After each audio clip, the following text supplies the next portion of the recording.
Call this July 17th, Brown County Commissioner order. Commissioner Sutton, would you lead the pledge, please? I pledge allegiance to the flag of the United States of America and to the republic for which it stands, one nation under God, indivisible, with liberty and justice for all. Good morning. Morning. First item on our agenda is we have the first reading of the ordinance 120, RAF rezone, 121, Hefty rezone, Hefty seed rezone, and number 122, the Wolf rezone.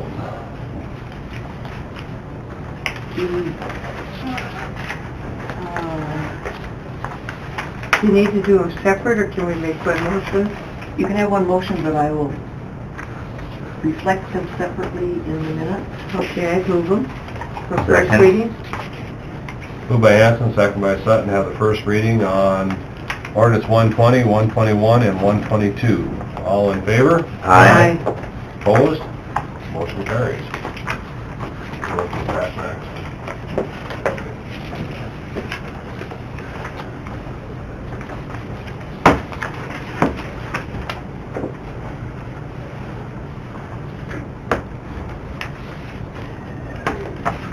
We have to wait. We're basically just discussing the indigent criminal defense options. I think we can start that early, being we don't have anybody particular on the agenda.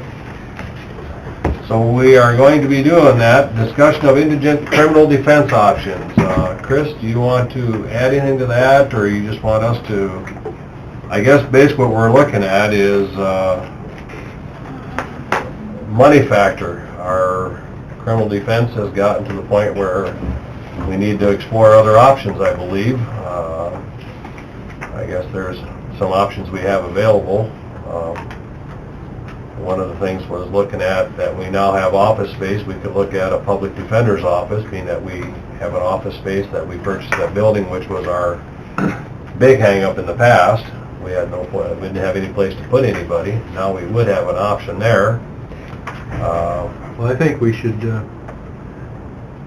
figure out a budget, what it would cost for a defense office, and see what that cost is going to be, and then maybe take bids on contract again like we did in the past, and whichever looks like the best way, that's the way we should go, starting probably the first of the year. I think we can have that all done by the first of the year. I Get the most bang for our buck. Yeah, Yep. it's just really getting high enough, we have to take a pretty good look at that. Chris, is that something you can put together for numbers for what approximate a public defender's office would run, or? Well, I mean, Larry put those numbers together, was that in 2013? Obviously, that would be a low estimate because things have changed a little bit for the criminal caseload, but it's not going to be much different than that. I believe in Larry's numbers, there was some rent factored in, which would probably be a little different now that you have office space. But I think, I mean, at the end of the day, the public defender's scheme, the full-time public defender's office, the only thing that the commission really sets right up front would be the lead public defender's salary, which is all statutory. This statutory scheme to set it up. So you would get to pick what number that would be. Then once it, I presume once it goes out for advertisement for that job, and people apply, there's then that advisory committee that's set forth in the statute that would do the hiring. And then from there, the person they hire, the public defender, and the advisory committee make recommendations to the county commission on how many people need to work at the office and what those people get paid. And then you may, I think the statute says the county commission may approve those amounts. The only problem I see is if those numbers come back a lot higher, the salary and the number of employees than you initially thought, you may approve it. Well, if you don't approve it, you've just hired a full-time public defender ahead of time, and that person would have to obviously shut down their practice or whatever job they were doing before, and you're sitting there with just one full-time public defender and you don't approve all these other positions because it's too high. So there's a little risk there, but it's something you can estimate. I mean, you can estimate it just as well as I can. I think we can get those numbers fairly close. I would sure think so.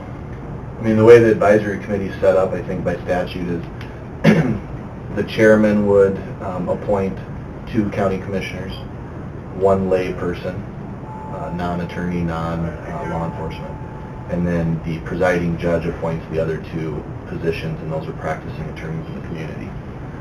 So then those folks, along with those folks would decide who the public defender would be, and then the advisory committee, along with the public defender, would decide the other things. But that would be a recommendation on to the county commission.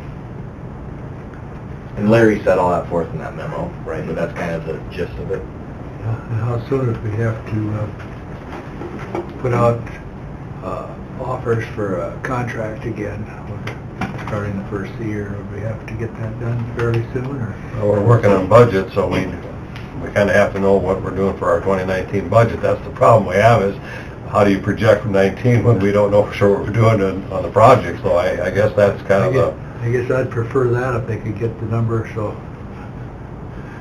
Just so folks know why we're talking about this, does anybody have handy the last 3 years?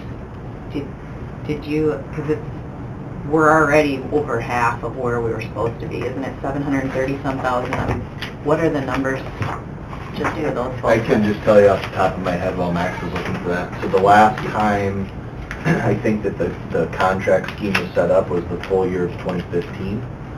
And that year, the attorneys that contracted got paid $320,000 total, and then they had one assistant that helped keep track of the cases and assign the cases, and she was paid $15,000.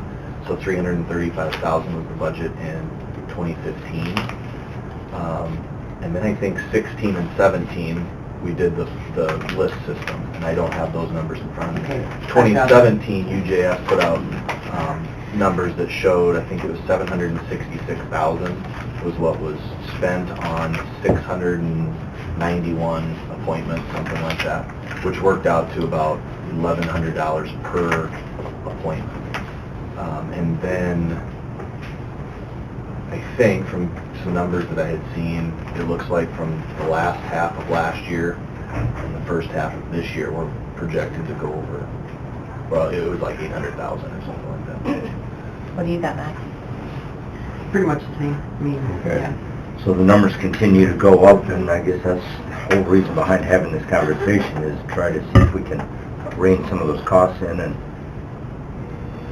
And Larry's estimate was 301,000, and that had the rent, which we could take out, but obviously then we'd bump everything else up for cost of And again, that was inflation. 2013, so Sure. keep that in mind. And So- obviously, things have gone up since then. 500,000 would be, Heck of a Realistic. savings. yeah, About And that had- 300,000. yeah. And that Does it- had his does that public include defender the- between 65,000 and 81,000, somewhere in that. Does that number include the office help? And It had a public defense, sorry, this is sideways on me. His public defender salary was between 65 and 81. Assistant salary would be between 55 and 65,000. Legal secretary between 30 and 37,000. Secretary between 26 and 32,000. So 4 is what he had. Is that right? Am I reading it right? I think that's it. Maybe take a peek and just tweak those numbers of what you think. Then you've got your computers, your wiring. Yeah, that's in here too. They had office rent of 18,000, utilities 5,000, supplies, materials 10,000. And then those conflict cases, like the A&Ns, where you're gonna need multiple, 20,000 for 2 more people. But like you said, we won't have the rent, because we have the building, but we do have the utilities. I think that would make sense, but it'd be nice to compare it with what contracts would do. Like Tom said, in 2017, the total paid out for A&Ms was 104,000. Almost 105,000. I don't know if, So if we use 20, right now, we're if 2 people could well- handle it. yep, Yeah. well below what last year's actual was. I mean, that's the question. Can the number of people in this estimate handle the cases? No, and I think that's why the number would be higher. Right. Yeah.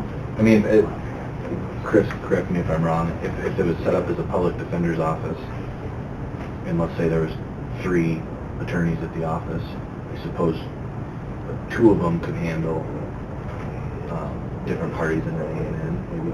I think just 1. So just 1 in the A&N, and then you're contracting out the others. So let's say the public defender's office always gets assigned probably the most difficult, which would be one of the parents, probably the mother, generally. then you'd have to contract out for the other parent, the kids. And remember that in a lot of these cases, there's more than one dad involved. It's very seldom one dad, one mom, and one attorney for the kids. It's usually at least two dads. So we're seeing 4 or 5 Everybody attorneys. needs their own lawyer, huh? And then the vast majority of A&Ms, I'd say, yeah, 80% or more involve a criminal case too. So that's why the public defender's office is already representing the indigent person on a criminal case, but also representing the A&M. But yeah, there'd be some conflicts, obviously. I think it's worth looking into. Well, I think we gotta explore all the options. I mean, Me too.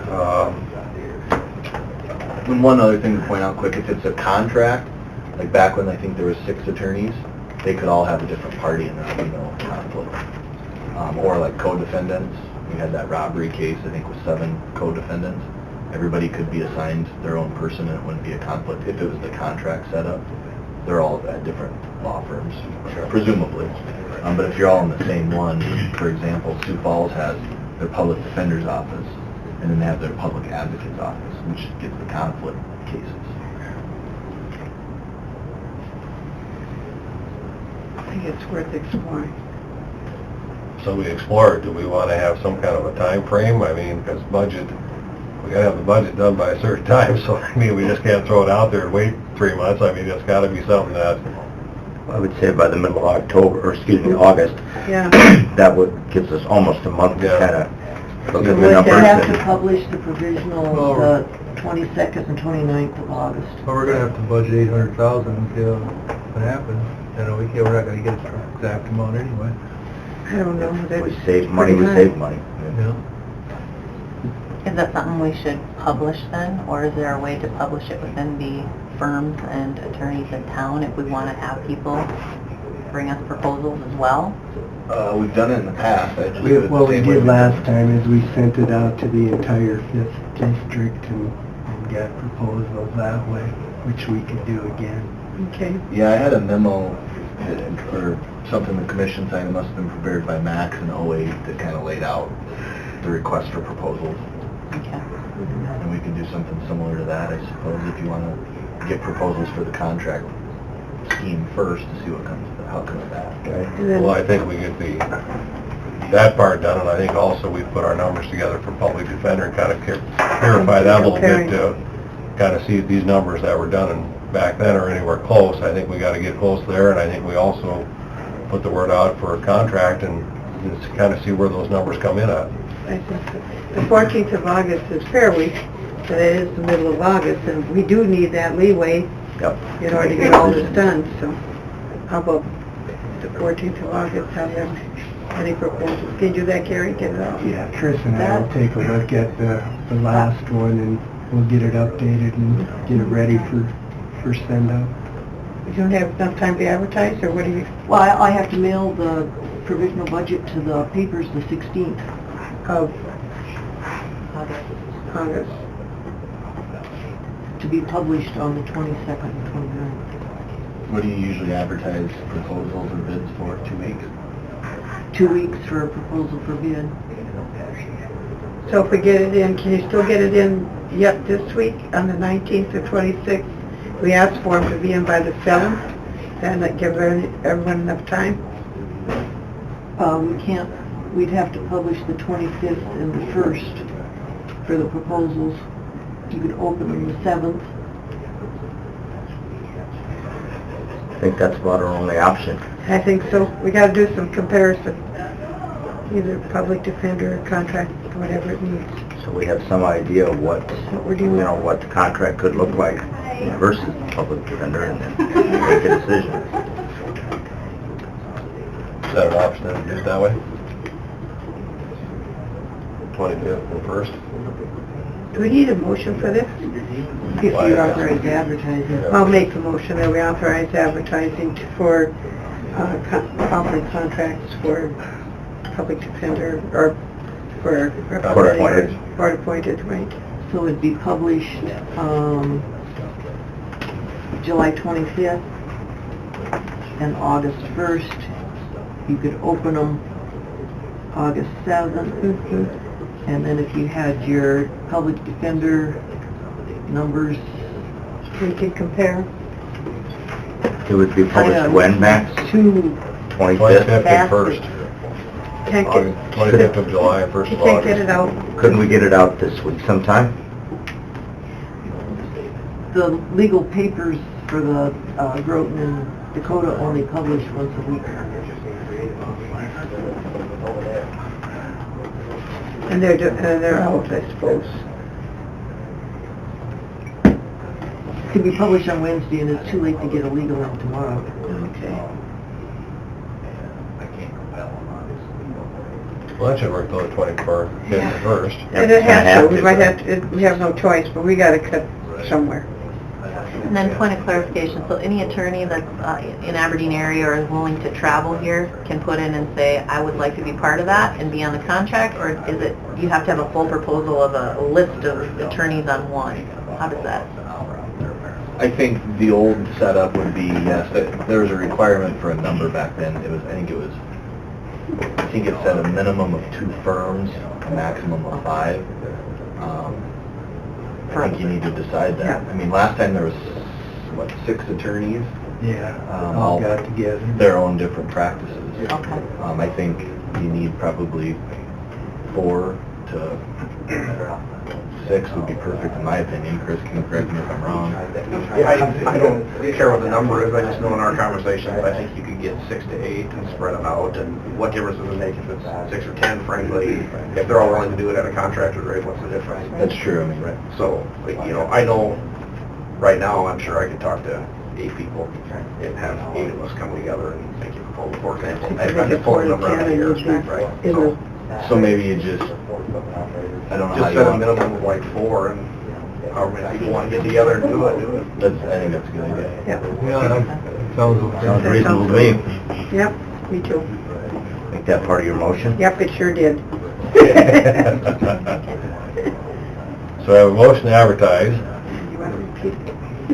for July 25th and August 1st, August 7th, evaluating the bids and the public defender's numbers. Options, yeah. And then we can choose a number to plug into the budget, so at least we've got that provisional budget number. Then work on whatever we decide. So I have a motion from Hanson, second from Kipley. All in favor? Aye. Opposed? Motion carries.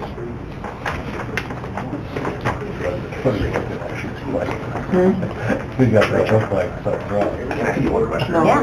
When you were given Larry's numbers, he had head PD, did he ever budgeted as one assistant attorney or 2? He had 1 head assistant, 2 secretaries. Okay, so 2 attorneys, 2 secretaries, gotcha, Yeah. okay.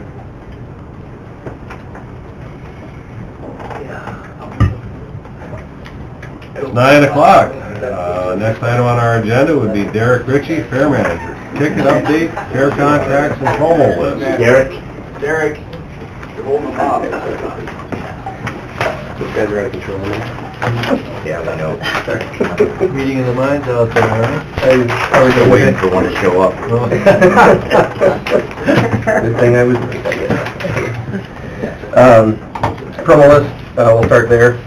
You've got a copy of the promo list. This is a preliminary copy. It's about 95% complete. There's about 3 or 4 sponsorships that are still pending that have some tickets associated with the sponsorship. But I will come back in a week or so once I get that paperwork back and refile the finalized list.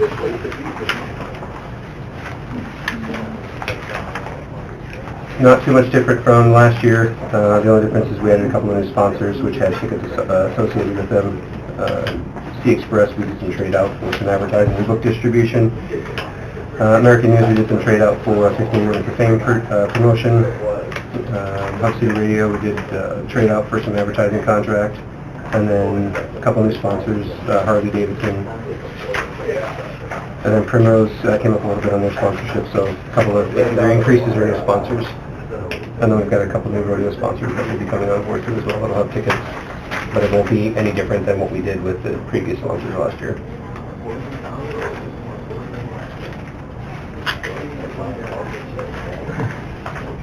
So how come on a couple of VIP sponsorships, it says to be announced, do you have, nobody has those, do you have any responses? Those are the ones we're waiting on the paperwork back for.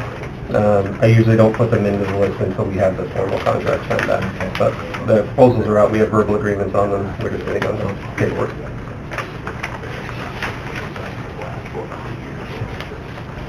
These all general admission? They're all general admission with the exception of the rodeo ones. There's some for Dakota Bank. Any ones that say VIP, there's not a cost associated with them, it's just the VIP area in the back where that tent is. We don't currently charge for the VIP tickets today, it's trade outs for sponsorships, generally.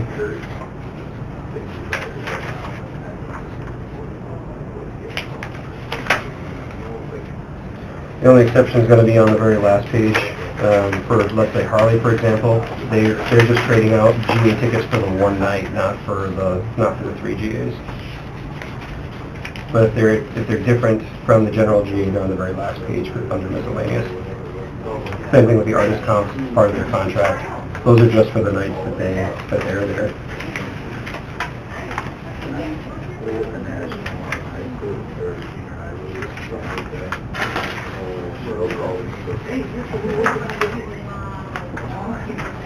You need a motion to approve the promo list next, or is it informational? No. Do you have them signed for the promo tickets, or do you just send them out? It depends on who they are. They're all tracked through the system, so we've got verbal confirmation when they're used.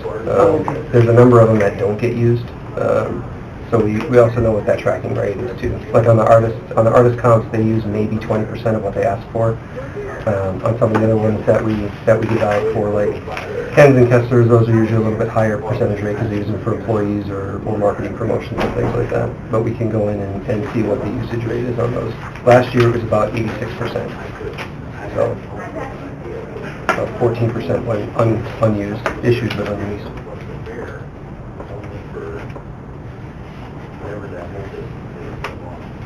To answer the question, I would motion that we approve the preliminary promo list. Second. Moved by Kipley, second by Sutton Oh, and then at the end of the fair, you'll get a firmed up one to the auditor's office. I'll have it before then, yeah. Okay, About 2 perfect. weeks we'll have the finalized one, and I'll just come back and resubmit it for the final, and I'll just highlight which ones are different. That'll be great. You can throw that in with my motion. Thank you. So we have the motion by Kipley, second by Sutton, to approve the promo list for 2018. All in favor? Aye.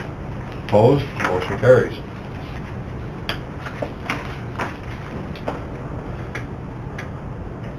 And now we're on to the next Now, part. the next part, yeah, I'm taking updates. Okay, go ahead. Taking updates for 2018, it's tracking closer to 2016 than 2017.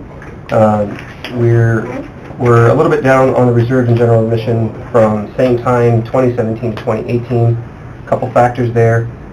We went on sale a lot earlier last year. We were able to get a lot of those contracts finalized in November and went on sale in December.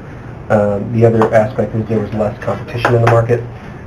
We're up against this year a Sugarland concert at the Denny on Thursday. There's an Aaron Watson concert at the Deck coming up here, and I think it's this weekend.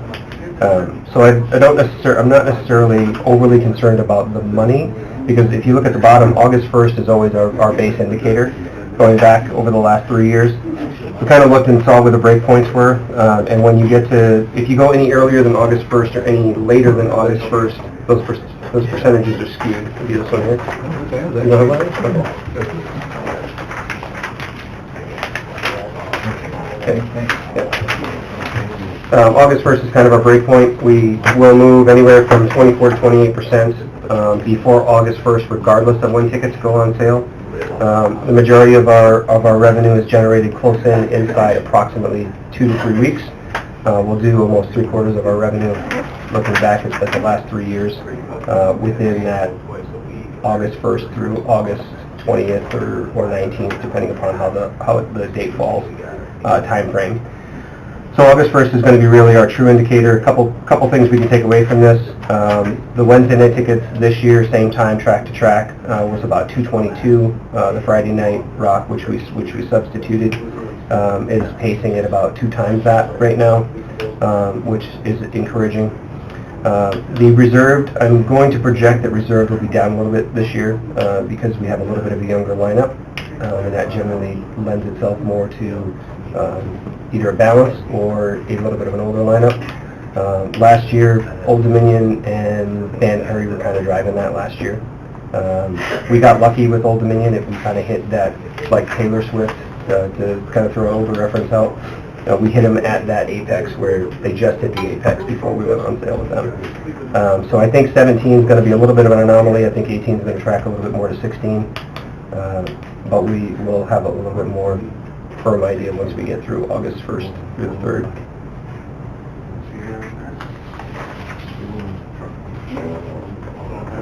So, 2017, is that total or is that at this time? That's track to track, comparing the same number of days. So the 17 is approximately December 15th of 2016 through yesterday at 5 p.m. 18 is March 22nd, I believe, we went on sale through yesterday's date. Okay.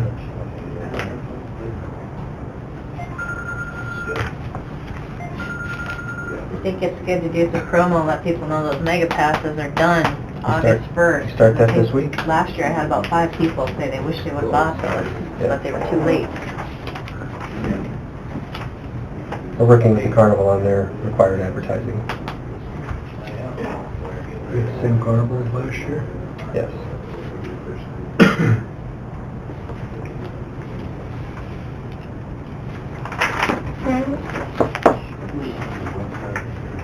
Any other issues or concerns, anything we can help you with? No, I think there was some talk about backstage. We've been working with Highway, and he's been real helpful about kind of helping us get a handle back there. Time-wise, we're probably not going to be able to do anything with that unless we source it out. Just because their schedule is pretty flat out with a lot of odd-name projects and delays and things like that. But he's been a really good resource for us to try to figure out what we can do, how we can do it. We got a couple of bids in to do it externally, but they ranged from 40 to 60,000. So I don't know that that's necessarily financially viable this year. So we're having to work out alternative plans. So to mitigate that mud, but I know we all know how bad it gets back there. So we might have to go with the plywood option and just kind of lay down a plank again this year if we do get rain, and then look at some mitigation now that the permitted project is done. Maybe utilizing some of those resources to be able to fix that area. And all the wiring and computer and internet and everything should be up and done this time. Are we going to try to run a test instead of the day of the rodeo? Can we do it the week before? That is the plan. Okay, I'd like to see that done sometime the week before, just in case there's a snag, and make sure we get the appropriate people lined up to have that done. We'll be working with the work order process to create a paper trail for that, just so nothing gets missed. So I think we'll be okay though. Jumping ahead of you guys. Priorities, right? Yeah. Well, we were just talking to Derek about IT and the tickets and everything, wondering if we can do a dry run like Monday morning or something to make sure everything's set to go for our tickets. In the ticket booth? Yeah, we started on network out there already last week, so. So we can We have a ticket run a booth. few We samples. have a ticket through booth it. standing already, so just a matter of putting the temporary stuff in place for the fair. So is Monday morning adequate for the Monday night's rodeo, or should we be doing it Thursday or Friday the week prior to? You'll start selling tickets when the week of, Monday, yeah. and we'll make sure it's 100% before Friday. Okay. We'll sit down once everything's in place and Derek's ready to go. Because I'm sure you're going to train people anyway, aren't you? Yeah, we got 50% of the people coming back will be new, but yeah, we will have to do some training so we can get that done the week before. That'd be So, yeah. helpful. Because they usually train that weekend before, so it'll be up 100% that Friday. People have a lot of patience, so it shouldn't be a problem. Well, we're going to try to see if we can't mitigate some of that, so. Are there new people moving to town? Yeah, right. If it's not working, we'll hear it, We will. Sounds good. Well, let's remind the general public and those that are watching, there are 6 ticket lanes, which is up from 2 that we've had before, but 600 of your friends show up, it's probably going to take a little bit to get you through, but we'll get you through as fast as we can. Are you going to have that all in a single line? Single line. I would think about at the fair booth, the most efficient Oh, no, line. they'll be, Being an avid Black Friday There'll shopper. be stanchion lines like you see. Sometimes when you right have one line and you go to the next one, it goes Yeah. so much faster than having multiple lines, and then people get ticked if one's going faster than the other. Just That's Just good. my food for thought. Oh, that's a good idea. I hadn't thought about that. It's a good idea. It's like getting in line at the grocery store, you mean? Yeah, well, the line You was... pick your lane, and then pretty soon the guy comes up 10 minutes later, it's already out the door. Well, it's frustrating because the line's huge then, but it moves so much quicker. Yeah. I think about Marshalls and stuff like that. It's a good idea. Thank you. Anything else for us, Garrett? I think that's it. Unless you have anything else for me? Okay. Okay. Thanks, Derek. Thank you. Thank Have a you good for the day. information. I'm terrible at picking the right line. You and me both. Rachel, that's my copy of the promo. Oh, yeah. Go Yeah, ahead, it's initial. Oh, initial, yeah, gotcha. W. It's the same as what I have. Do it? It was the same as mine. The one he just handed. Okay.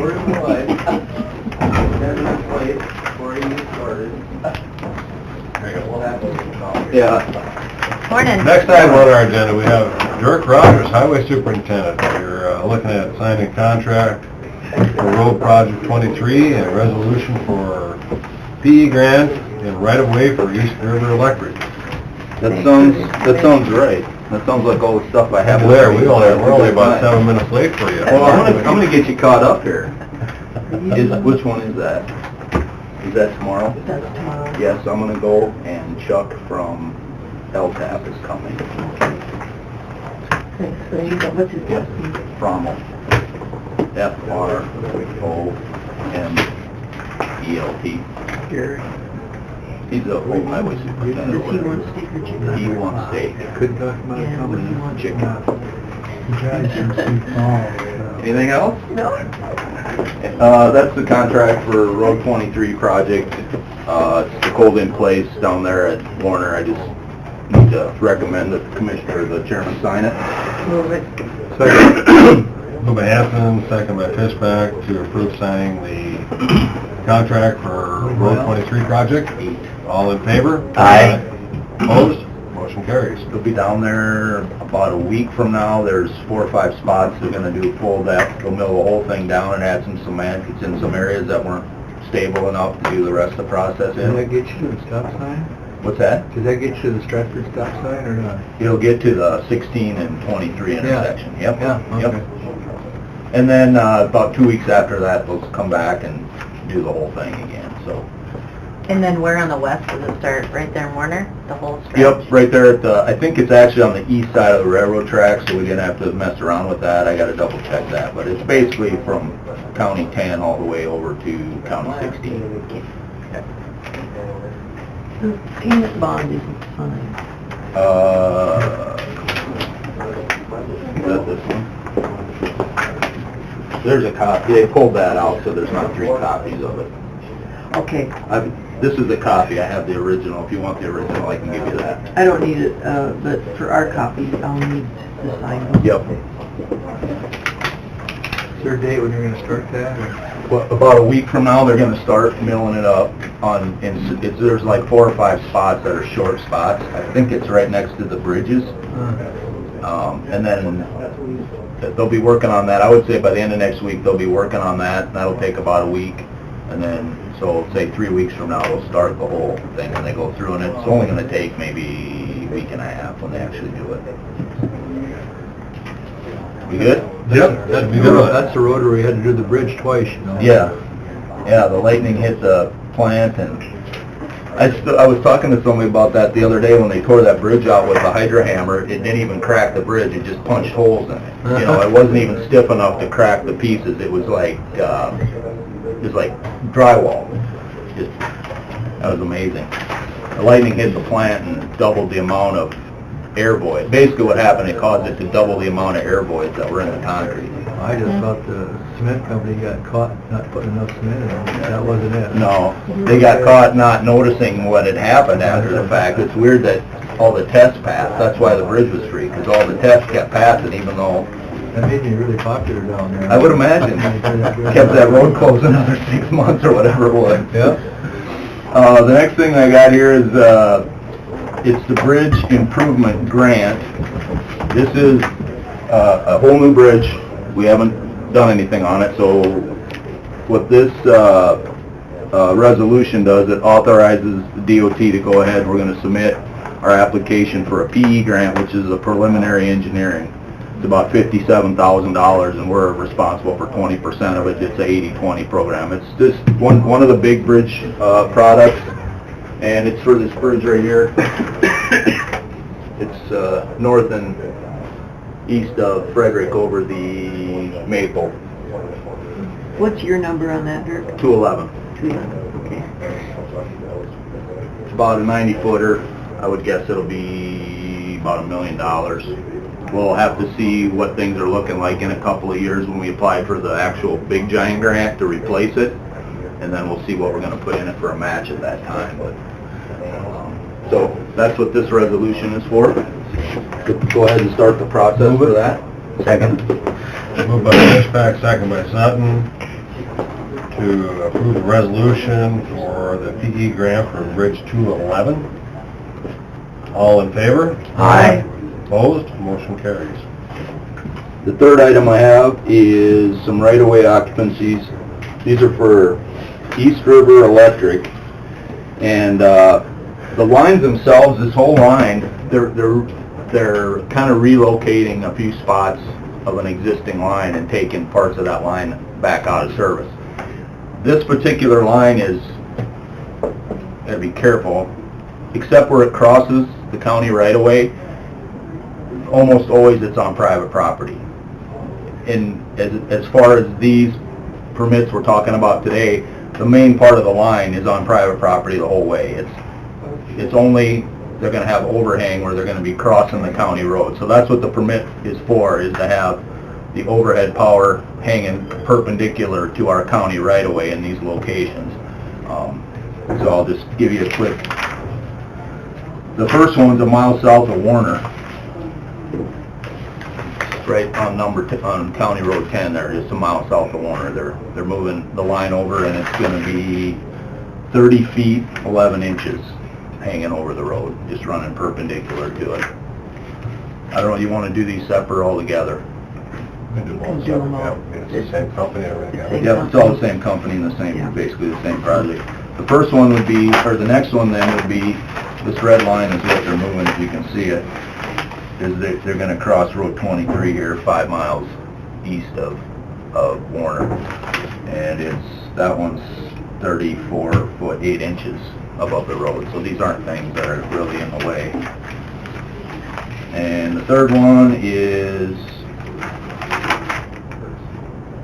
1 mile back from the last one, so that one's only 4 miles. This one would be right at the intersection of 14 and 23. Is there not lines across there now? It's 1.5 miles south of there. This is the existing one that they're replacing. I see. And the red one is the new one that they're Oh, putting okay, in. yeah, all right. I'll move. Second. Moved by Fishback, second by Kippley, to approve the right-of-way occupancy for East River Electric. All in favor? Aye. Opposed? Motion carries. One other thing, I don't have it on there, you don't need action, it's just information. We applied for a FLAP grant, Federal Land Access Grant, to access Sand Lake, and we were rejected. I just got the form letter. I haven't heard, what the competition was, or who got awarded, or what we could do to make our project more palatable in the future, If we could learn a little bit more about that, maybe we could package up a project. We were asking for a pretty large portion of the available monies too, so, but we went through the process, and at least they have some familiarity with us, so whenever the call for projects comes up again from that funding source, we'll take another try at it. Is anybody going to Harriet on Thursday? You are? Doug goes every day. Yeah, we're living up there the last 3 weeks. Give you a lifetime achievement award up there or something. No, okay. I was curious. I'll be in Pierre that day for the research board. But I might, depending on what time. But you'll be up there either way. Yeah. Okay. All right, that's all I've got. West Shore Drive, Uh-huh. have you started paving out there? No, we got I think we have all the material in place. I'm thinking this week we'll start relaying that. That'll take a couple days, and then after that, I've been telling them in the next, I'll notify everybody out there when we actually are going to shoot some oil, because that's when I start freaking out. The gravel doesn't bother me so much. Right. But I've been telling them in the next week or 2 weeks we'll be. We're hopefully finishing up on 3A. Today and tomorrow we'll be chip sealing on 3A. And then we'll kind of be done up in the northwest corner for now, and we'll move back down. So we're right now we're milling this. This is one of we're getting to have fewer and fewer roads with the gravel laying on top of the asphalt, but this is one, so this is getting milled into gravel right now. Where's that? Which one is that? It's north of Richmond 6, going up to 9. And then, starting Monday, they're gonna drop down and regrind the landfill road, and we'll inject some chemical in there. And then towards the end of next week, that'll be the next thing we pave. We're moving all our paving stuff down to the landfill, and we'll pave the landfill road. From a whole mile? Yep, that mile up to where we ground it up, basically in front of the elevator and up to the landfill. Sure. And then, after that, it's not on the map because it's something that got moved, but we're gonna come down here and pave 21, replace the bridge. That 21's got part of this end of it's paved. You know, we paved like 1.5 miles of it or something a couple years ago. And then the bridge went posted, so it kind of pushed everything back, and now we got the bridge replaced last year, and we'll be paving that later, probably in 2-3 weeks. In the meantime, we'll get this chip sealed, This is gonna be done today. They're up there paving. They already did 1 mile here for us. This should be done today, and then they're gonna move up and pave from Claremont over to, here's the same thing. The bridge became posted since we started into the process. So we're gonna pave over to the posted bridge, and I'll see if we can do something on this year yet. Otherwise, we'll finish it next year because we're gonna replace that bridge next year. How about 5 east of Hecla? What'd you decide there? 5 east of Hecla. We're gonna do, I don't have it on here, but we're gonna do something. I got this in there for 2020. This might get moved up to next year, but it's gonna be in the next 2 or 3 years, and we're gonna make it hard surface. I'm not 100% sure how we're gonna do that. At one point, I thought I was gonna get some millings off of this road, and I was gonna make some cold mix up there and pave that, but Nothing this year? it won't be anything this year other than maintenance or potholes of it. How about those 3 miles below 5? Yeah, I forgot to point that out. That'll get paved this year yet too, but that's gonna be, we're kinda doing this. This will be late in the year. And, after the budget gets done, I'll have to see how that's gonna impact what I got planned for next year and how we wanna do some other stuff. But in general, we're staying pretty close to this. Okay? I know last week at the STIP meeting, there were some residents from up at Elm Lake that had concerns, and did they talk to you about this? Okay. Yeah, they have some concerns about the bridge, and I think we're addressing most of what they were worried about the road. Yeah. They have some concerns about the bridge, and we're gonna go up, and if we need to, we'll actually have the engineers go up and look at it and see what there's some things there that if that one end were actually sinking, stuff should be cracking in some other places in addition to that. So it might be a thing where the road's heaving, but something funky's happening on that side of the bridge there. Sure. But yes, I talked with them. Good. And the STIP meeting wasn't too bad as long as you don't live in Siston and don't want roundabouts. The rest of it was a pretty good meeting. I know you had to leave a little early. I did comment on the state's reviewing, and this is information for everybody. I'm not sure what the time interval is, but every so many years they reevaluate the interstate bridges, which is a huge part of, their obligation. And they look at where traffic shifted and where it hasn't shifted.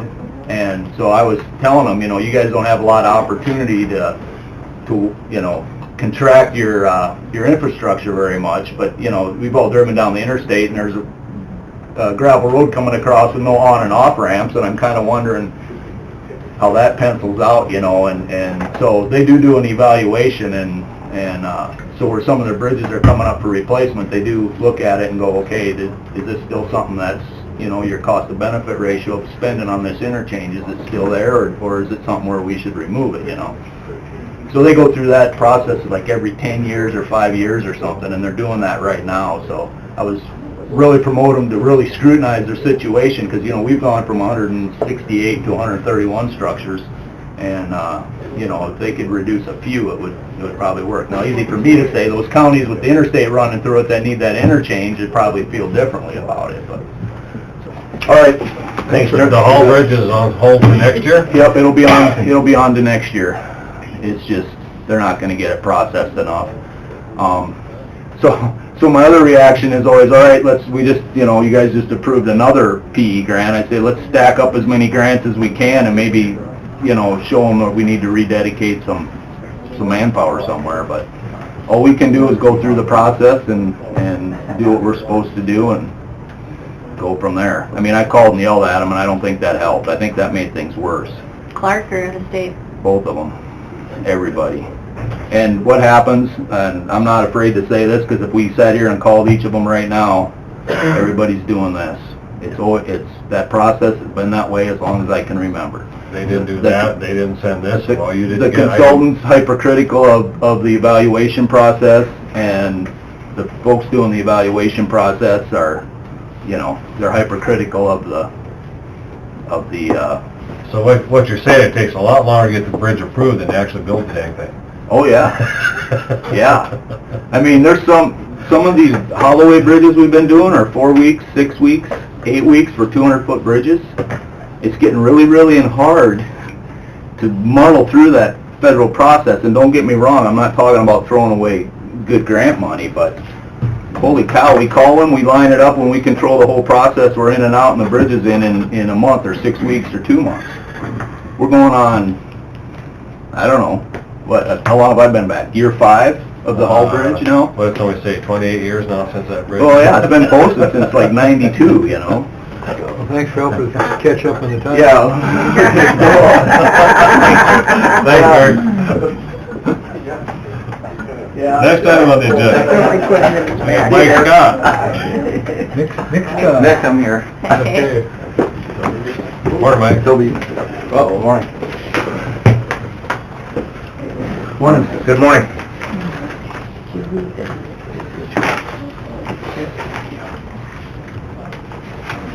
How are you?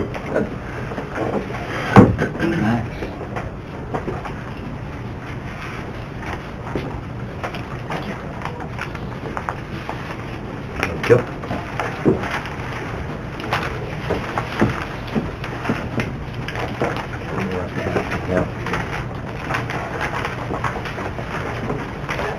Well, we'll go ahead and get started. I guess we're looking at trying to acquire a payloader here before this year's done. They're about 5 months out. We're looking at acquiring it through just a little bit different avenues than we have in the past. And been working with Chris and Toby on NJPA, or Sourcewell now is the agency. It's actually a government agency.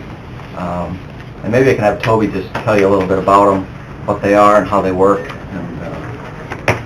So, it's used to be called NJPA. They're a National Cooperative Purchasing Agency.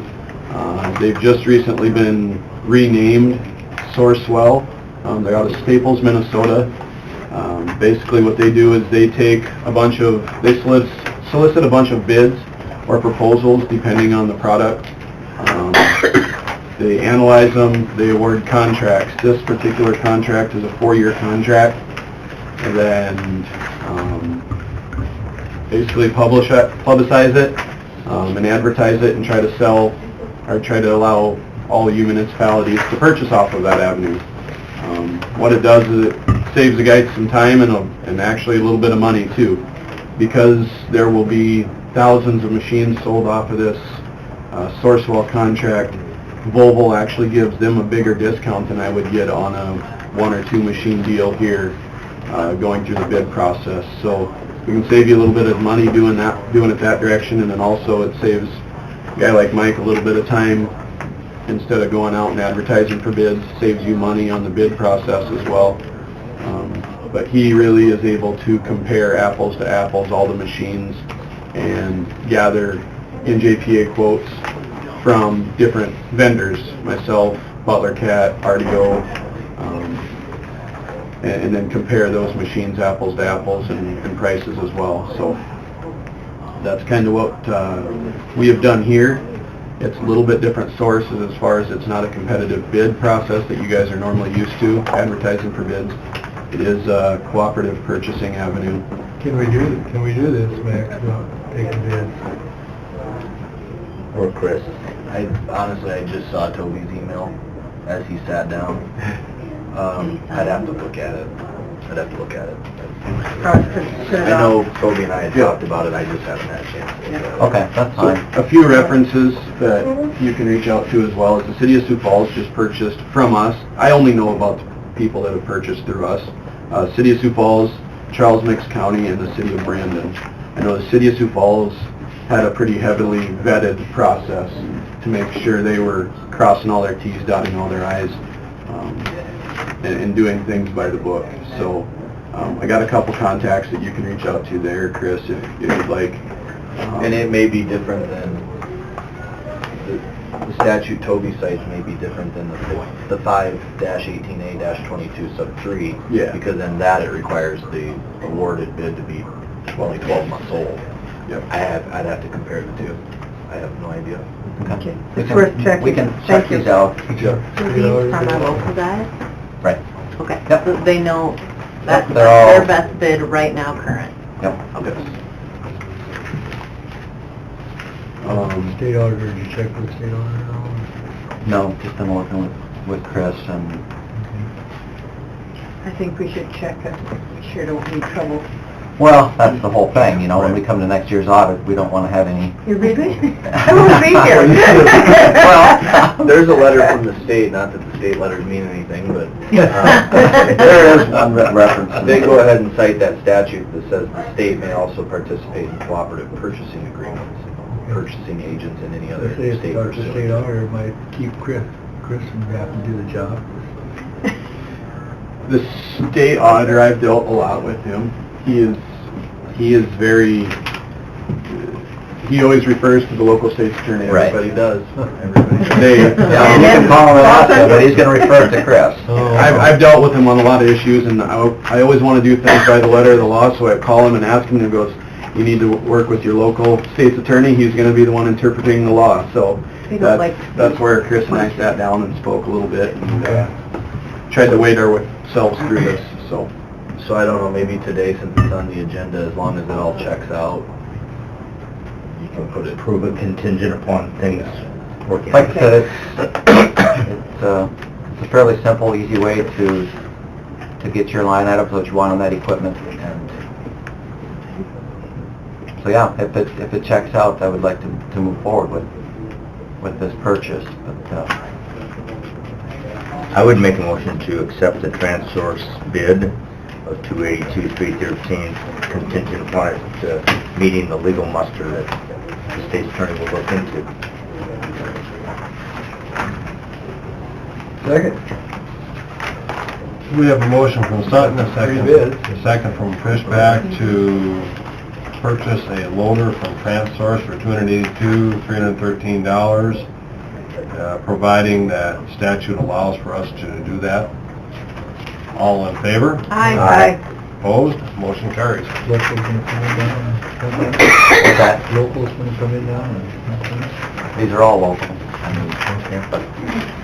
They were given the opportunity to provide Those three, you know, bids, yeah. those are the ones that we compared to and got, so. They've applied through, I mean, their bid is out on Sourcewell. Right. Yep.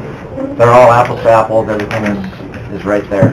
And like I said, this is done, Sourcewell even had an ad in the new Butler magazine that comes out, so it's a legit, I mean, they've been out there since 1978, So so. it'll be a new way of everybody doing it. Well, it is, it's a little bit different way of doing it, but, How often I wonder do they update that?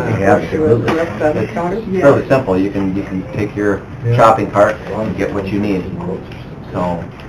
And the old payloader, that's gonna stay out there? The old payloader will be probably moved into town to help with leaves, probably at the fire station.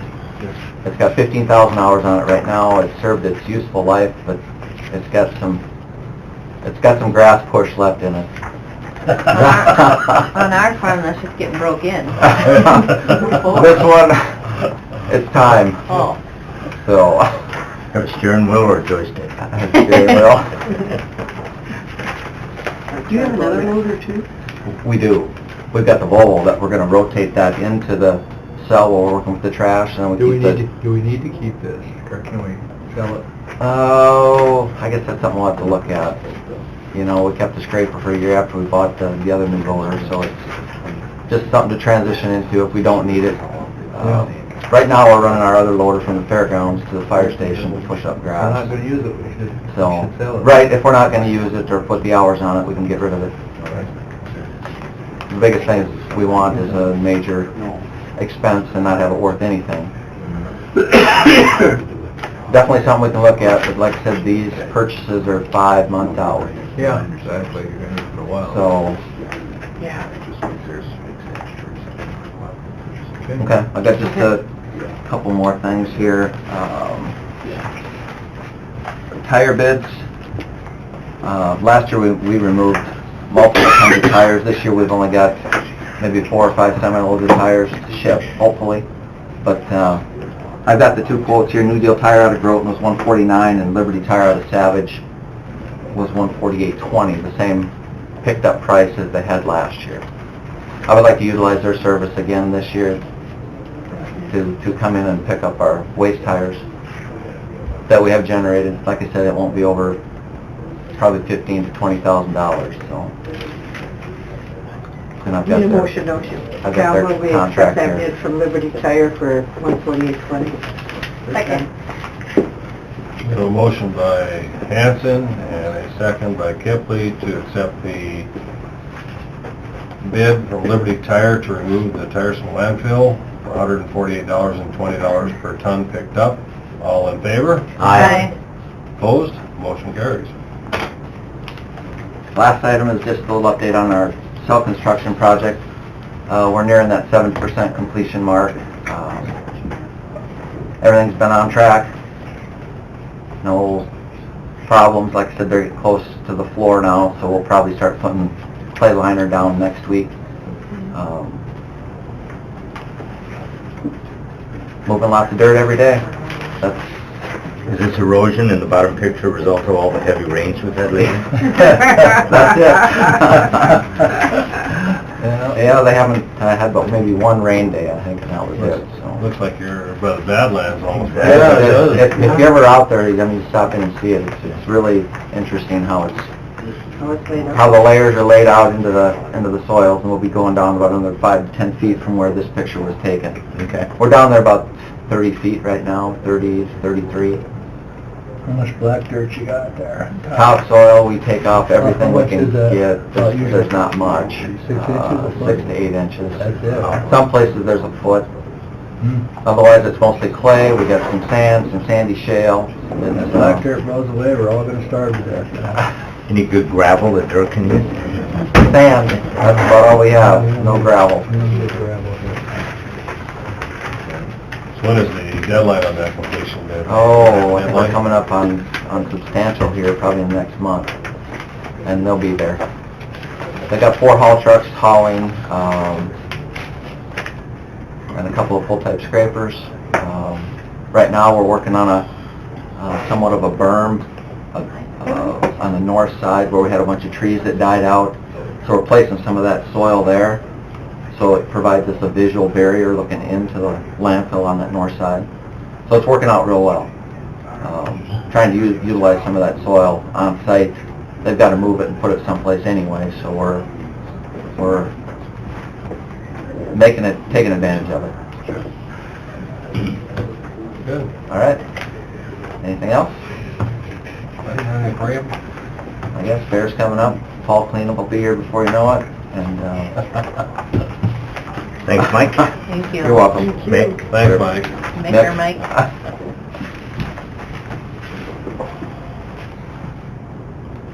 Next item on our agenda, we'll have Mr. Mark Milbrandt, the Sheriff's Department, discuss Millum Building. Morning. Morning, sir. How you doing? Good. Good. Here.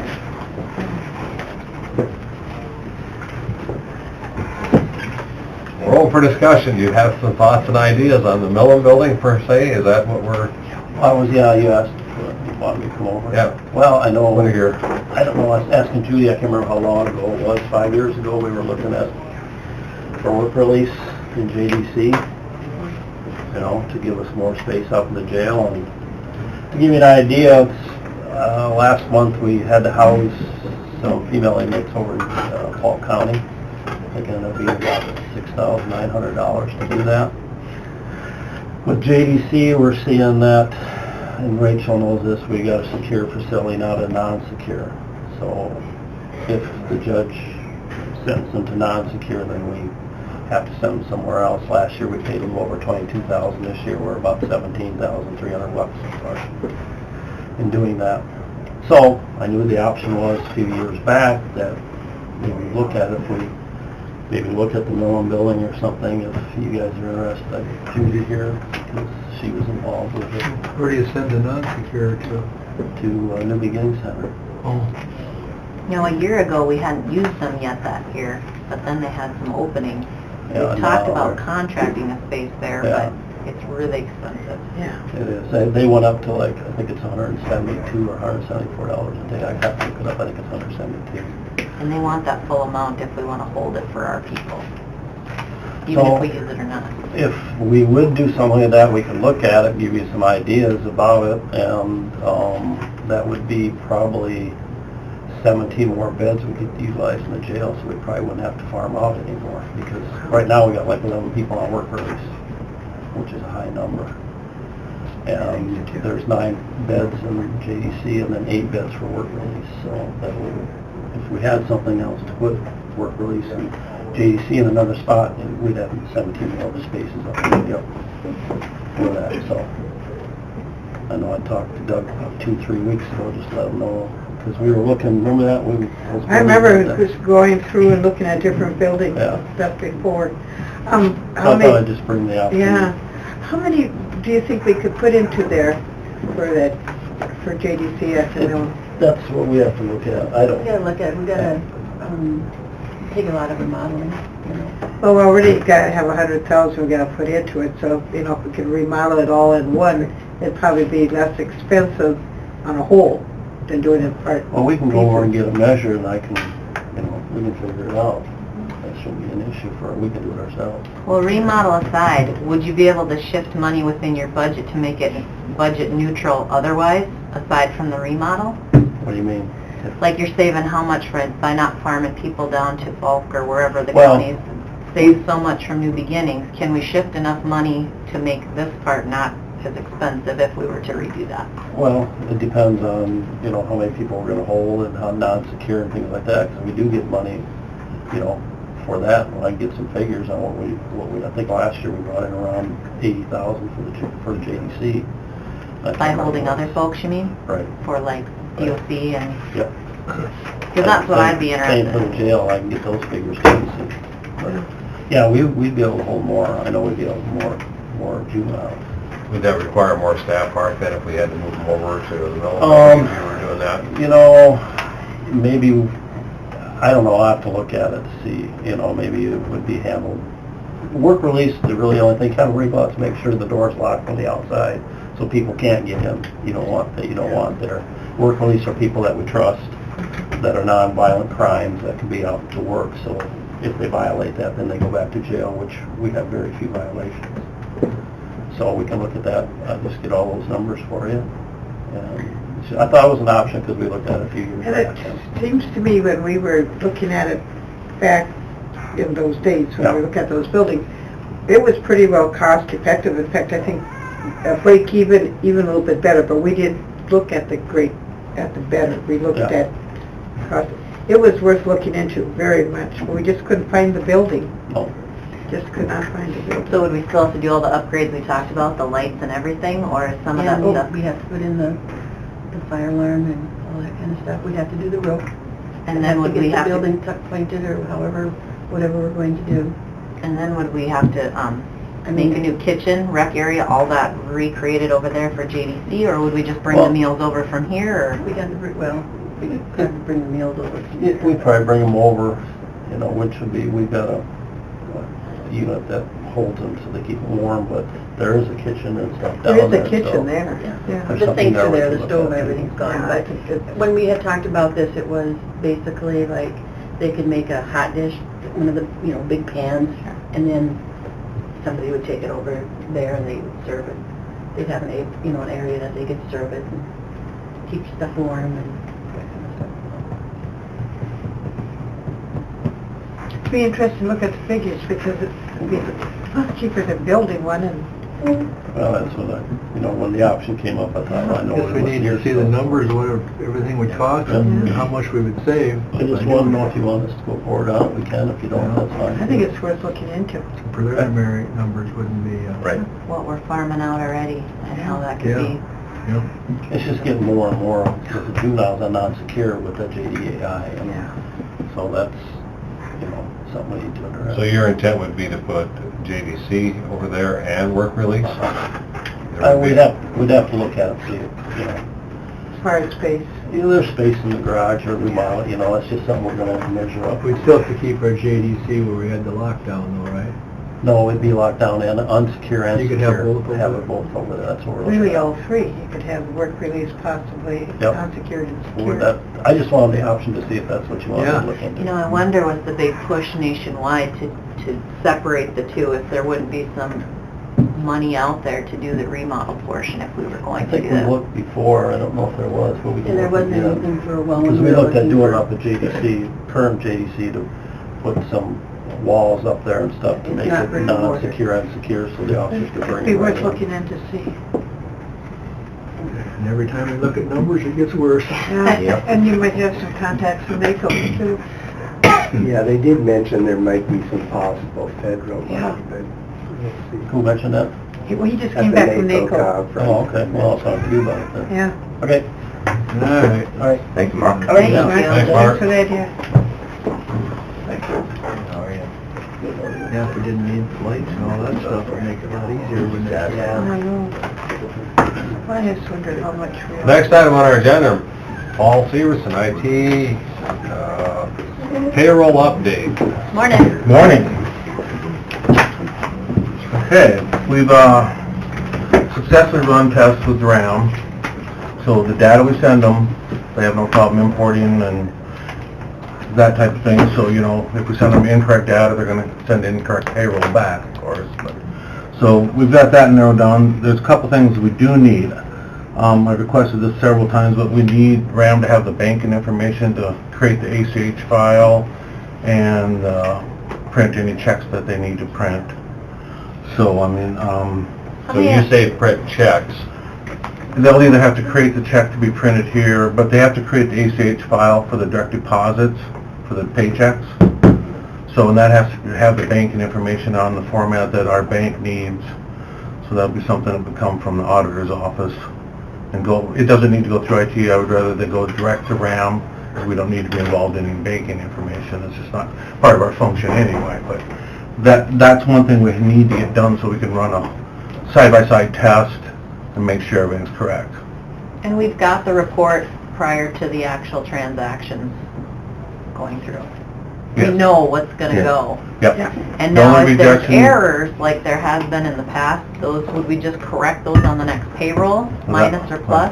That's the question, because we have, we're going to need to just basically, to jump into that, we're going to need to say, okay, payroll, you have to have your payroll in at Tuesday by 5 o'clock, because RAM needs it Wednesday morning to get everything done and get the ACH file back and everything to the auditor's office so they can run it through the bank at the appropriate time.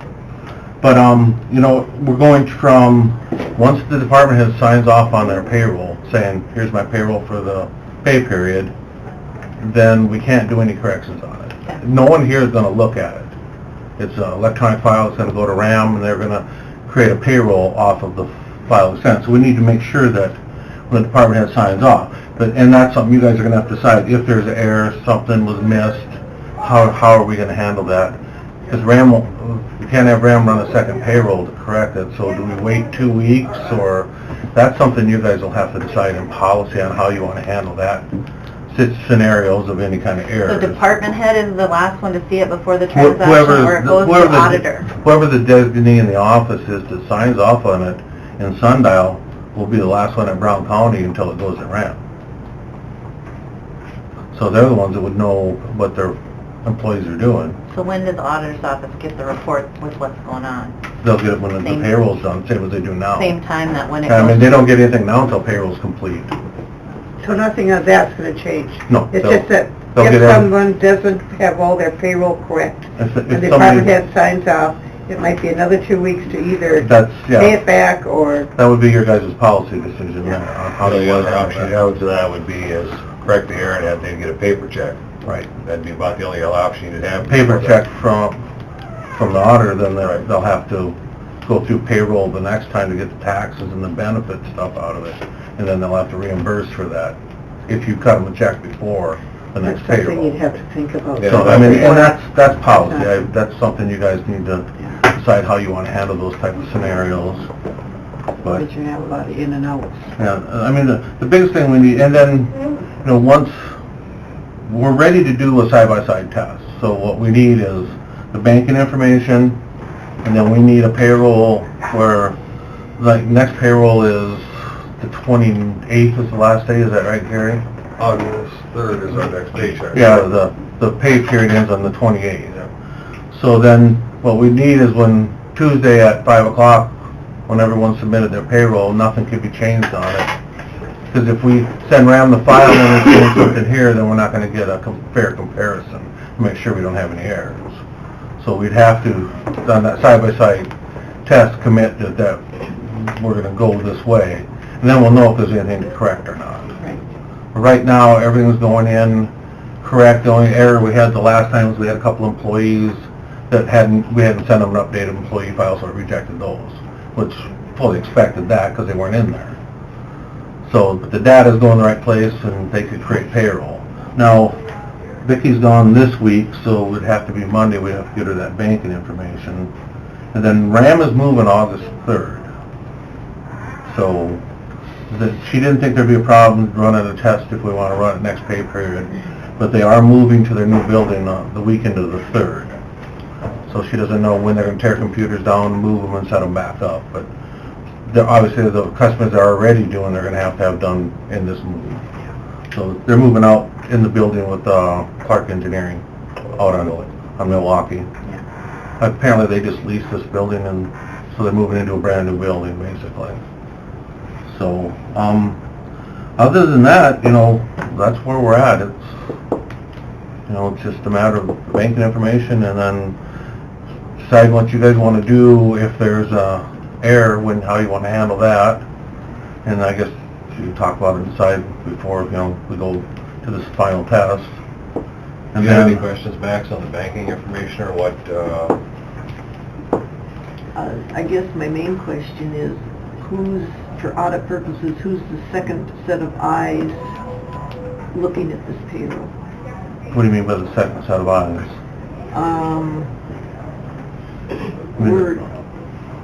Dave is completing the payroll audit right now, and there's some questions he will be having on some of the time cards. Okay. And that was something he brought up. Who are the second eyes that looks at this? How does it do it now? Who's the first and second eyes?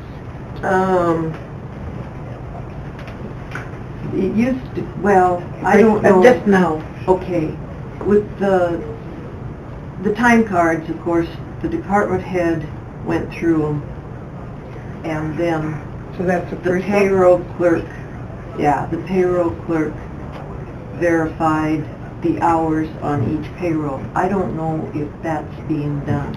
The payroll, right now, the way it Who's the is, payroll clerk?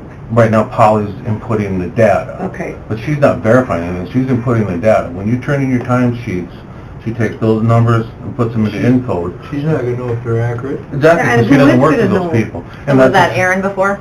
Department head Yeah, but should how know would if they're Aaron accurate. know? The same goes for Aaron, You they would work just what hours inputted the tonight? data, they're basically doing what RAM The employee learned. themselves is the department head, I would say. Yeah, that's I a would fair think amount. those would be the two. And then, then when Ram's basically inputting it into the payroll program. No just different like- than Polly's, too. Basically, yes. And then when it comes back, if there's an error, you know, usually if there's something wrong, if the employee gets his pay stub and says, hey, I didn't get paid enough, or I didn't get paid for this holiday, or, so that's where the errors come to light, not in the payroll process, you know. Because I think the last one we had, it was when the employee got the pay stub, wait, I didn't get enough money, so he called, and then we tracked that down, but, I mean, it's still the same process. Yeah. I mean, ultimately, you know, the way it generally works in payroll is the employee submits their time sheets, or, you know, punches in, punches out. The employer or the department head or the designee for payroll says, yes, he was here, that's all correct, and boom, goes to payroll, they cut the check, and we move on. So that handful of errors we had a couple weeks ago, was that was caught after the fact? The pay stubs were And already... so it would still be cut after the fact, Mhm. just like now? Yeah. Yeah, so that's what you'd have to I mean, look those at. were caught when the pay stubs were emailed to them, and they looked at them and said, well, I don't have enough money, you know. And it was, you know, it was human error, which we're all human, we all make mistakes. Does everyone do their own punches on Sundial? Yes. I mean, you have to log in and punch in, no one's supposed to be sharing that information. So I was gonna say they better be. how does the hours not get punched into Sundial?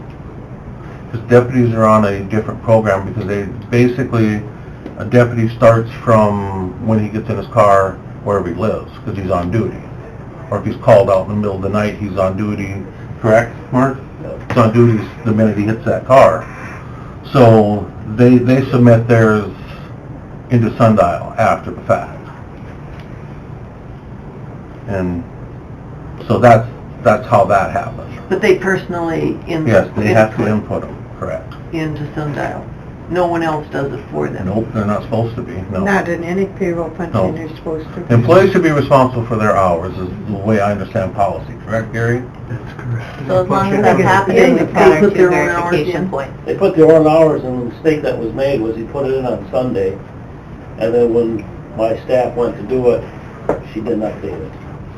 So it She showed made a it, mistake. It was our error. It was an error. It happened. And now she knows it, and she's checking to make sure that we doesn't happen again.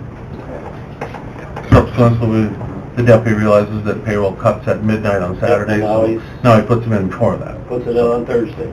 But Because he's much off like, Fridays, sir. that doesn't affect what we're doing, because No, it that has happens nothing to do either with way. the I mean, payroll it's process. an error that... Human error, Right, it's an error that's gonna happen either way. No matter what anyway.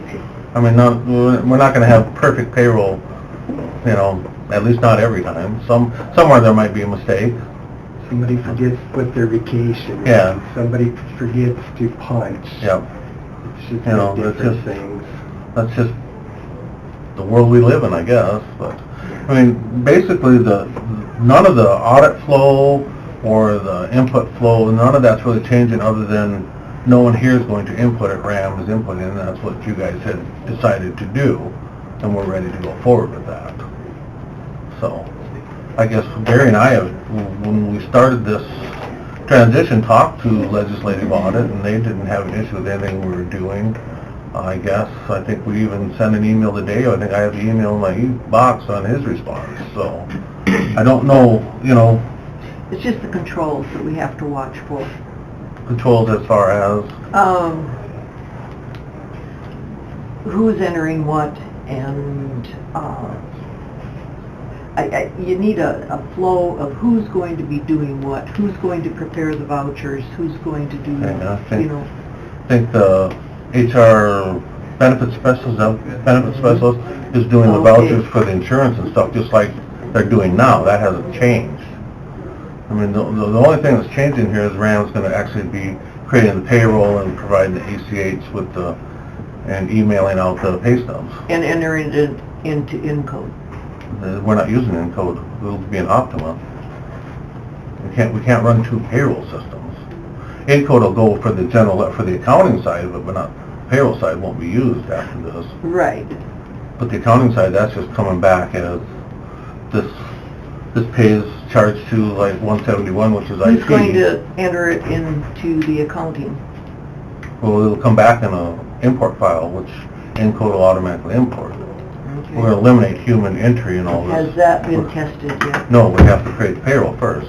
So you need the ACH code. We need the ACH, and then we need to bring that file back and then run it with Encode and test it. But, you know, generally the pay comes out of a holding account, so, you know, if it's 2 days later before it actually hits the journal entries to whose budget it comes out of is not huge, it's not critical, as long as it's taken care of in Where's the holding account? your holding account that all that money's in. That's how it's coming out now. We discussed that, We did? yeah. You and I discussed it, so. So how soon who has it? You have it or Sheila has the ACH numbers that has to be? Sheila is your chief financial officer in charge of the bank account. So That's- she's the one that has to give us the numbers. has to give you, is she going, I don't know. She's gone this week. So who's her chief deputy? I don't, Is that Patty? Like I said, Patty's gone till, or Vicki Ram was gone till Monday anyway. So we can Monday do it we next. could get either So- from Sheila or so we have Patty. it done a few days before we try to run this test. Yeah. You know, and Sheila's included in all the emails and all the discussions on. Go ahead, I'll this. second. Do you need a motion, or, we already took care of this? 'cause It's we already been authorized- taken care of. I mean, Let's just Doug make Doug sure asked it's me for an done. update where we were at. Well, and I and think what was we going on. want to Well, set the no, by deadline that we Tuesday. want to find out if this is going to work Yeah. instead of dragging it on. Yeah. And Well, that's why August 3rd I we do the wanted the test. August 3rd test run to make sure that payroll's matched with What we're doing. Ram's doing, and make sure that that was, and if that was the case, then we would go live with it on the 17th payroll. Yep, and that, if everything goes well, it shouldn't be a problem with the banking thing, and then you guys just setting, okay, payroll, you have to have your payroll in by 5 o'clock on Tuesday, whatever policy you want to set there, and then whatever policy you want to set as far as if there's an error, how do we handle it? Well, right now, the errors, basically, it sounds like a paper check is cut in for the people that have an error, they don't get paid for vacation, or if they miss their, who's that's going what, to do the paper checks? Ram, right? Either way, or that wouldn't come out of payroll because No, it's not in the because it's extra. payroll, so it'd have to be, just like you did on this last time. It'd have to be adjusted on the next payroll. Mhm. Well, everyone that's paid, like our temporary fair workers, has to be an Encode in order for the W-2s to work. The W-2s would then come out of Optimal at RAM. Okay, So then they would be, that's payroll, they would be responsible that's payroll. for So W-2s and such. they're going to have to know all the That all go- part-time fair people if you're going to go And that all goes live. into Sundial so they can punch in, which automatically transfers over. They get the file, says here's the new employees and all their Okay. information. They'll get multiple files. They'll get any benefit change, any employee change, and then they'll get the actual timesheet file. Okay. So that... Because last year, there were several fair employees that didn't have access to Sundial. They did. Oh, they did? They had access. Oh, And I okay. think Derek and I had discussed that yesterday, and I think he has a plan for that, and, you know, his theory is if they don't punch in, they don't get paid. It's I a agree crazy with that. week to start it. It is, but, you know, that's a control thing, you know. Either, you know, if you want to get paid, you need to punch in, according to Derek, and it's his fare, so whatever he works out, that's That's the county's Well, fair. That's not an IT thing. we can actually run the test one to make sure Right. that we read between our payroll and Ram's payroll. Mhm. And the commission then can make the decision on how we want to handle those that Correct.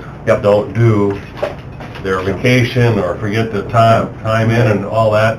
We can then, once we know the program works, we can set the guidelines as far as, hey, if you don't I put your agree. vacation down, you gotta wait 2 weeks to get it, or whatever we decide. I mean, I don't know what the common ground would be Yeah. there, but And that's mainly a policy thing, when Yeah. you guys set the policy, so.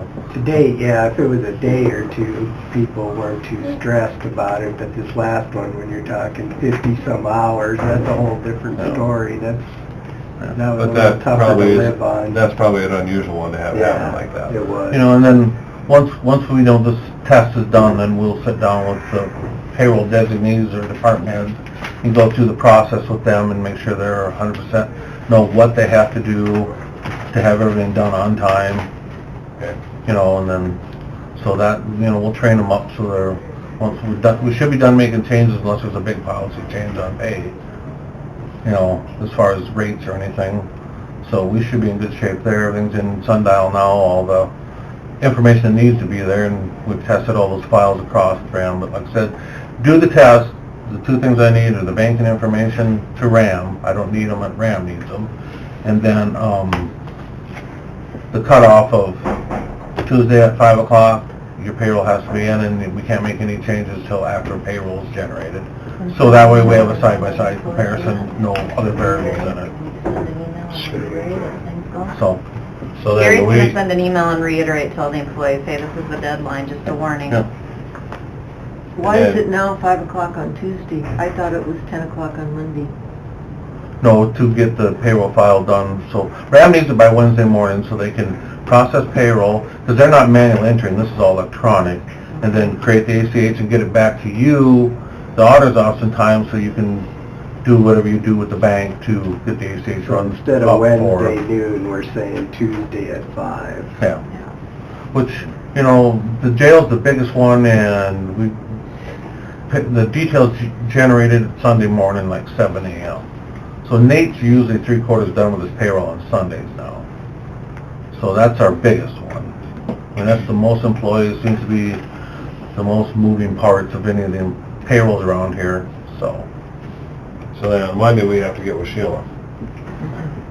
Yeah. And I And sent if out, she's not here, we could go I think I ahead. included all you guys' email with the layout that Vicki was asking for. I'm sure if you contact her, I don't think it's gonna be hard, they just need the information. So, like I said, IT doesn't need that, so I prefer to stay out of the banking side of it. Okay, well, Think it'll work. sounds like we'll do that on Monday then, we'll get the bank information. And Sheila? after this week, I don't think it's right, we depend on our equalization department to help with their staff, so hopefully Polly can go do her job and we don't have to keep, whether it means we need additional training or somebody else, but after this week, hopefully she can get back to what she needs to be doing over And there. I think Patty, the benefits specialist, did pretty well, and she's kind of up to speed now, so I think Good. anything that comes across there, she handled yesterday and payroll, so I think we're getting to that transition point now, we're ready to go forward, so. That's the plan, we got the date set, let's do it. All right, thank you. Thanks, Paul. Thank you. Thanks, Paul. That takes care of our agenda items. Max, you want to take care of your items? Okay, minutes from July 10th. Second. Moved by Kipling, second by Fishback, approve the general meeting minutes for July 10th. All in favor? Aye. Opposed? Motion carries. And there is a joint next Tuesday morning, but they come here now, so, Good. yeah. Maybe we can let- Claims? Let Chris answer Every that. one of us. I have a motion from Sutton on claims, I need a second. Second. Second by Kipling, approve claims. All in favor? Aye. Opposed? Motion carries. HR report? Move it. Second. Moved by Fishback, second by Hanson, approve the HR report. All in favor? Aye. Opposed? Motion carries. There was a fireworks permit for the Brown County Fair, I believe it's August 18th. Move it. Second. Moved by Kipling, second by Sutton, approve the fireworks permit for August 18th at Brown County Fair. All in favor? Aye. Opposed? Motion carries. Disinterment permit. Move. Second. Moved by Sutton, second by Fishback to approve the disinterment permit. All in favor? Aye. Opposed? Motion carries. Fair contracts. Move. Second. Moved by Sutton, second by Kipling to approve the fair contracts. All in favor? Aye. Opposed? Motion carries. There's a special malt beverage application from the Boys and Girls Club for Fair Week. Move. Second. Moved by Hanson, second by Fishback to approve the special malt beverage license for the Fair Week from Boys and Girls Club. All in favor? Aye. Opposed? Motion carries. These are the two items that were carryover from last week. That's our properties that we're looking at trying to resolve. I didn't hear from Vic at all while I was gone, so I didn't know if he updated the legal or any came over at all, but I told him to come to the auditors to update if it was a legal issue. He hasn't. I didn't hear from him at all either while I was out, so I guess we'll just have to hold off on that Okay. another week. Okay. I'll put that on next week, then I Yeah. suppose again. Okay, that's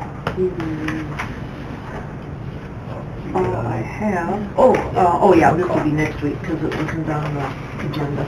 Okay. So you have? Yep. Okay, Max. Gary? Since I was out all week, pretty much, I don't have anything.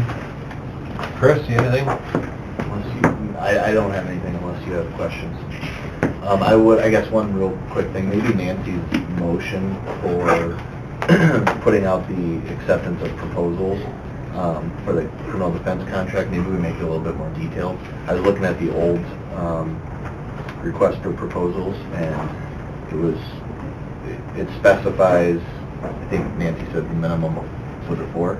Yeah. So the minimum of 4, maybe she makes the motion to add, it's a 2-year contract, is what you would be requesting. Okay. All the general terms that were previously put into place.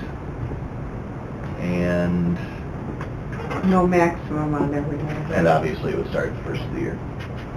Okay. Those are the 4 big points I would think of. Do I need to amend my motion, or just I add suppose to we need it? to What do you amend. need, just a minimum of 4 Attorneys. And 2 years. Beginning January 1st. for 2 years? For 2 years. 2 years.